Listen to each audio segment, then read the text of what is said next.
आपल्या सगळ्यांना माहिती आहे, मागच्या 2 दिवसापासून सावित्रीबाई फुले पुणे विद्यापीठातल्या ज्या मेस आणि कॅन्टीन आहेत, तर त्या मेस आणि कॅन्टीन मध्ये जे इराण आणि अमेरिकेचं जे युद्ध सुरू आहे, त्या युद्धाचा थेट परिणाम आपल्याला होताना दिसतोय। याच्यामध्ये मोदी सरकारने जी काही भूमिका घ्यायला पाहिजे होती आंतरराष्ट्रीय पातळीवर, ती भूमिका न घेतल्यानं आज सावित्रीबाई फुले पुणे विद्यापीठातील विद्यार्थ्यांना उपाशी मारावं लागतंय।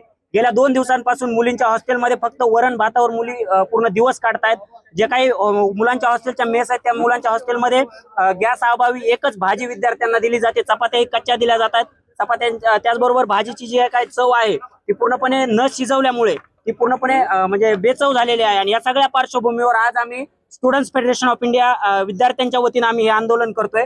आमची एकच मागणी आहे की सावित्रीबाई फुले पुणे विद्यापीठातील जे काही कुलगुरू आहेत या पदावरती, तर कुलगुरूंनी या संकटावरती भूमिका घेतली पाहिजे। शैक्षणिक संस्थांसाठी विशेष कोट्यातून काही तरतुदी असतील तर त्यासाठी काही गोष्टी हालचाली केल्या पाहिजेत आणि विद्यापीठातलं जे काही संकट आहे एलपीजीचं, ते दूर केलं पाहिजे। कारण आपल्या सगळ्यांना माहिती आहे की या विद्यापीठामध्ये महाराष्ट्रातल्याच नव्हे तर देशभरातल्या आणि जगभरातल्या वेगवेगळ्या देशातून विद्यार्थी इथं शिक्षणासाठी येतात आणि सगळ्यांनाच बाहेरच्या हॉटेलचं खायला परवडेल अशी परिस्थिती असते आणि बाहेरचे हॉटेल देखील बंद पडतात हे आपल्याला माहिती आहे। त्यामुळे विद्यार्थ्यांवर उपाशी मारण्याची वेळ येते आणि ती वेळ येऊ नये म्हणून आम्ही आज विद्यार्थी म्हणून इथं भूमिका घेतोय आणि हे एलपीजी संकट तात्काळ दूर झालं पाहिजे, अशा प्रकारची मागणी आम्ही या आंदोलनामधून करतोय।